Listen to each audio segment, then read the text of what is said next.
한덕수 대통령 권한대행에 대한 탄핵소추안, 의결된 탄핵소추안이 헌재에 접수된 지 딱 87일 만입니다. 지난 2월 19일 90분간에 거쳐서 변론을 끝마쳤고요. 이제 내일 선고가 예정이 됩니다. 사실 90분 만에 변론 한 차례 끝났다는 것은 쟁점 사항이 없다는 겁니다. 결국 한덕수 대통령 권한대행에 대해서 탄핵안 기각, 각하될 확률이 아주 상당하다라고 봅니다. 특히 헌법재판소법 주석서에 의하면은 대통령 권한대행에 대한 탄핵소추 의결 정족수도 200석으로 되어 있습니다. 김하열 우리 교수님께서 집필했다고 하는데 결국 각하, 기각, 심지어 만약에 일각에서는 헌재 권위를 위해서 151석으로 의결 정족수를 맞추자라고 주장하는 사람들도 헌재 내부에 있다고도 합니다. 그러나 그렇더라도 탄핵소추안 5개 사유를 일일이 따져보면은 기각이 상당하다. 결국 기각이 될 거다. 그래서 그거에 대해서는 여러 언론에서 예측하는 대로 당연히 내일 탄핵 심판 선고는 기각 내지 각하될 것이다라고 봅니다. 제가 하나 눈여겨보는 대목은 이겁니다. 대통령 탄핵 심판 선고와 한덕수 대통령 권한대행에 대한 탄핵 심판 선고를 동시에 치르자는 의견이 헌재 내부에서 있었습니다. 강력히 주장하는 분들이 한 2분 정도로 알고 있습니다.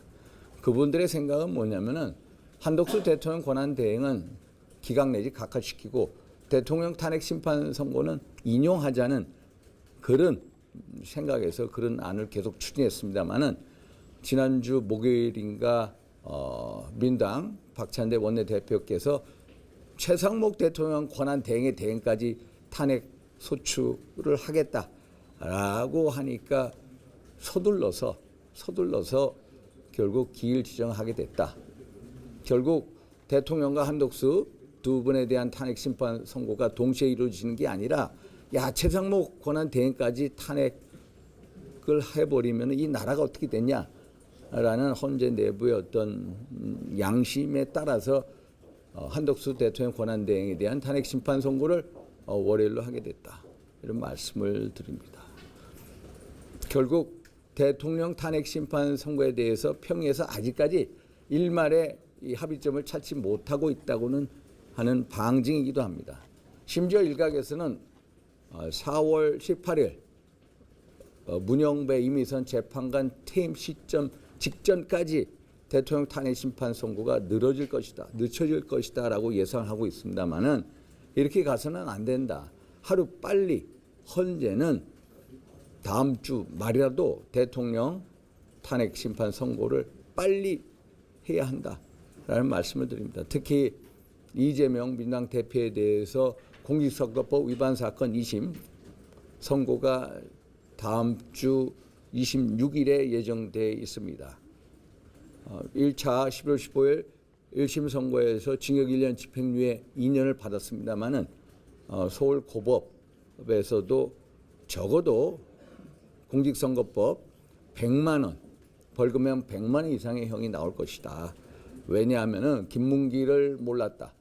또 국토부의 어떤 협박을 받고 백현동 부지 용도 변경해줬다. 이것은 도저히 받아들일 수 없는 허위사실, 명백한 허위사실이기 때문에 주심과 부심이 아무리 이재명 대표에 대해서 온정을 표한다고 하더라도 절대로 벌금 100만 원 이하로 나올 가능성은 없다. 그러면 헌재도 재판관도 일부 부담을 덜 것이다. 그렇게 되면 빨리 계속해서 합의가 안 되는 대통령의 탄핵 인용을 위해서 이렇게 시간 끌기를 하지 말고 어차피 대통령 탄핵 심판은 각하 또 기각 사유가 상당하기 때문에 빨리 결론을 내줘야 한다.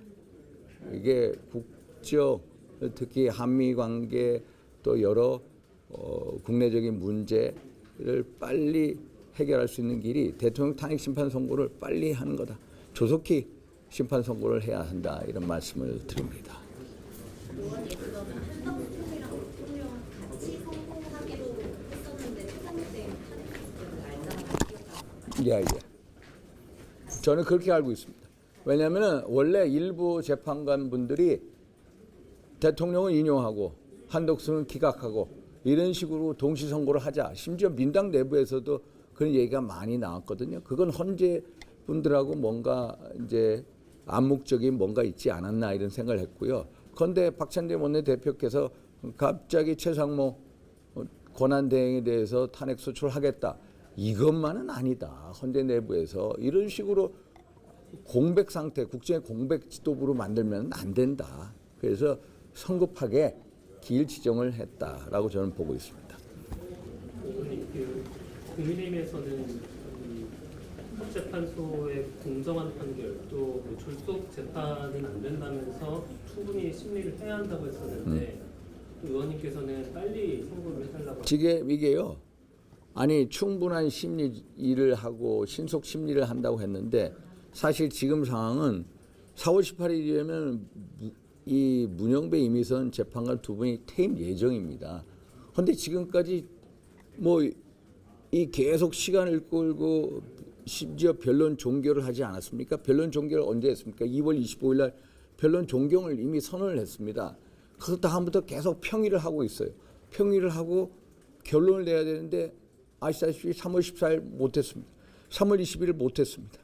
이제 3월 28일 금요일 할 거냐 말 거냐 아니면 4월 초까지 늘어날 거냐 이 문제인데 결국에는 이게 말씀드리다시피 그 12월 14일 의결된 국회 탄핵 소추안 내란죄 소추 사유 뺀 것부터 시작해서 헌재가 헌재법을 예를 들어서 뭐 24조, 32조, 40조, 51조 등 많은 헌재법을 위반을 했습니다.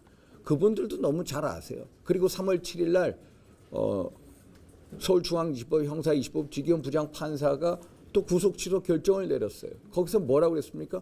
적법 절차의 원칙, 절차적 정의에 대해서 결국 구속 취소 결정을 내린 배경 아닙니까? 그러면 그걸 똑같이 헌재 재판관 8분이 헌재가 대통령 탄핵 심판 과정에서 보여준 그 행태를 보면은 똑같이 적법 절차의 원칙이나 절차적 정의에 야 이거 문제가 있구나 하고 느낄 겁니다. 그러면은 결국 이게 각하 쪽으로 흐를 수밖에 없다라고 봅니다. 그래서 이거에 대해서 아직까지 평의에서 2월 25일 날 변론 종결 이후에 아직까지도 못 맞추고 있다. 이게 현실이다. 이런 식으로 마냥 시간 끌어서는 안 된다는 겁니다. 그래서 뭐 3말 4초 이것까지 얘기가 나오는데 그래서 4월 18일 퇴임 직전에 하고 나갈 거다. 뭐 4월 중순까지 탄핵 심판 선고가 늦춰질 거. 이런 식으로 가서는 안 된다. 빨리 거의 결론은 나와 있다. 그래서 빨리 각하든 기각을 결정을 내려라 이런 말씀을 드립니다. 또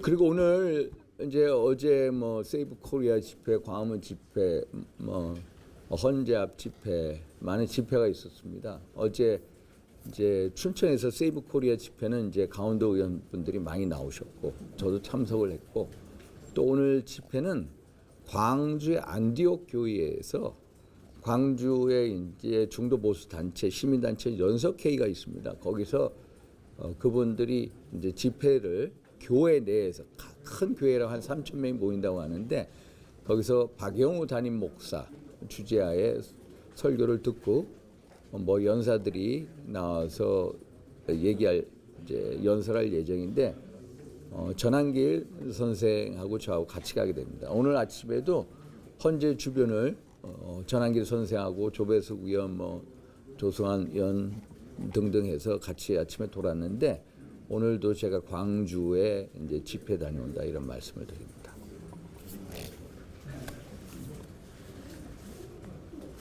또 질문 없으세요? 당 지도부가 적극적으로 이제 장외 집회 나서지 않는 거에 대해서 일부 의원님들이 불만을 제기하시는 것 같은데 거기에 대해서 근데 이제 당 지도부에서 어떤 이제 민당하고 다르게 우리는 당 지도부하고 어떤 탄핵 반대 집회에 나가는 분들하고 서로 입장 차이가 아주 큽니다.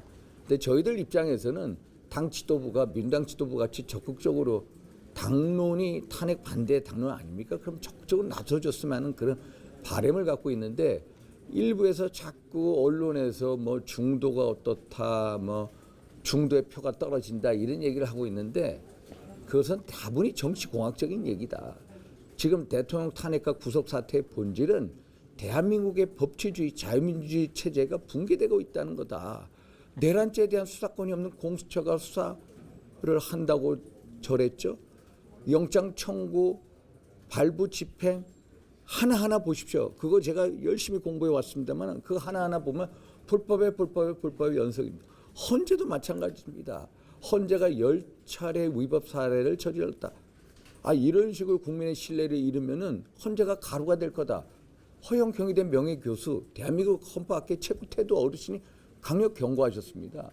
이거에 대해서 하나하나 따지면요. 이것은 대한민국 법치주의가 좌파 사법 카르텔 등에 의해서 무너지고 있는 겁니다.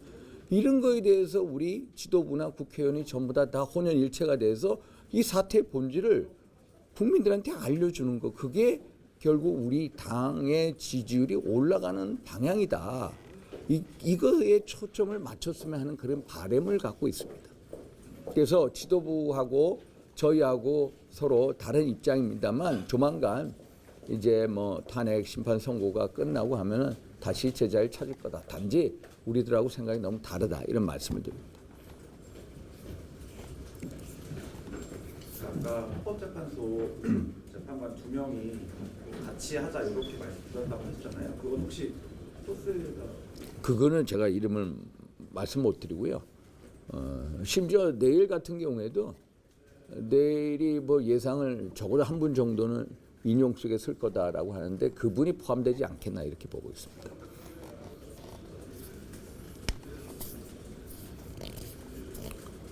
또 그리고 오늘 보니까 우리 청년 여야 의원분들께서 연금 개혁 이제 합의 처리한 거에 대해서 강한 이제 반대 의사를 가지고 정론관에 오신 것 같은데 저도 지난 목요일 날 반대를 했습니다.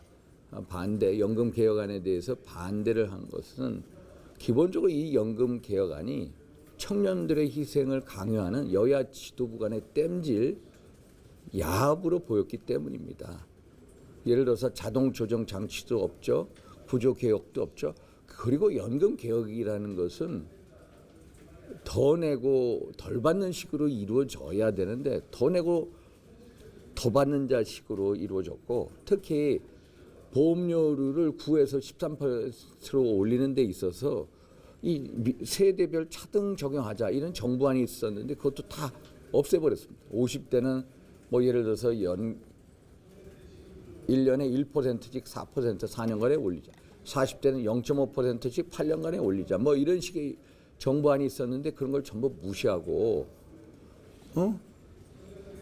결국 단 하나 연금 고갈 시점을 2056년도에서 2064년 8년 늘렸다는 거. 그래서 이런 식의 어떤 모수 개혁이 우리 당 의원들한테 크게 받아들여지지 않았다. 그래서 그날 보니까 저는 반대했습니다. 기권한 분들 대단히 많으세요. 반대 기권이 무려 56명이세요. 56명 과반이 넘습니다. 이것은 결국 뭐냐? 다시 재협상하라는 겁니다. 재협상. 그래서 재협상하라는 거고 재협상을 위해서 뭐 어떤 제2요구권 저분들 주장하시는데 그런 것도 적극 검토해야 된다. 이런 말씀을 드립니다. 그래서 당내 의원총회를 통해서 다시 한번 의견을 모아야 된다. 이런 말씀을 드립니다. 또 됐습니까? 그래서 야만은 이겁니다. 탄핵 심판 선고가 빨라진 것은 민주당의 최상목 대통령 권한대행에 대한 탄핵 이거고요. 결국 헌재 내부에서 한덕수하고 또 대통령과의 탄핵 심판 선고를 동시에 하자라는 의견이 더 이상 설 수가 없었다. 그래서 먼저 한덕수 대통령 권한대행에 대한 탄핵 심판 선고를 월요일 날 하게 됐고 그러면은 대통령 탄핵 심판 선고에 대해서 아직까지 의견이 집약이 이루어지지 않았다.